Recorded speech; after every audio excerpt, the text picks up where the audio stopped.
स्वामी जी ये बताने की कृपा करें कि जो चारों वर्ण व्यवस्था है वो चारों वर्णों के धर्म क्या है और कर्म क्या है। ठीक है, इसे ध्यान से समझिएगा। 4 वर्ण, ब्राह्मण जिसमें ज्ञान देने की क्षमता हो, क्षत्रिय जिसमें रक्षा करने की क्षमता हो, वैश्य जिसमें व्यापार करने की क्षमता हो, शूद्र जिसमें मल मूत्र साफ करने की क्षमता हो। तो इस ब्रह्मांड में जितने भी जीव हैं, चाहे मनुष्य हो, जीव हो, पशु हो, पक्षी हो, जानवर हो,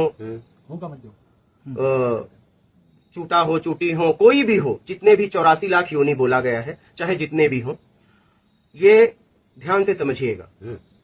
जब कोई माँ से, गर्भ से पुत्र कोई भी पैदा होता है, कोई भी जीव, तो माँ तुरंत मल को साफ करती है, तो उस समय वो शुद्र होती है। फिर उसके भोजन की व्यवस्था करती है, उस समय वो वैश्य होती है। फिर वो समाज से उसकी रक्षा करती है, उस समय वो क्षत्रिय होती है।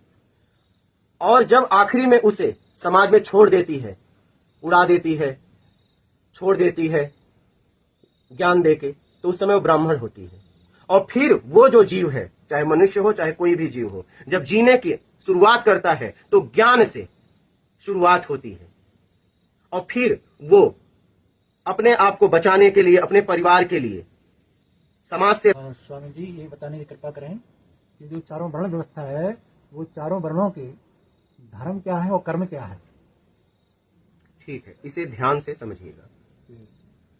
4 वर्ण, ब्राह्मण जिसमें ज्ञान देने की क्षमता हो, क्षत्रिय जिसमें रक्षा करने की क्षमता हो, वैश्य जिसमें व्यापार करने की क्षमता हो, शूद्र जिसमें मल मूत्र साफ करने की क्षमता हो।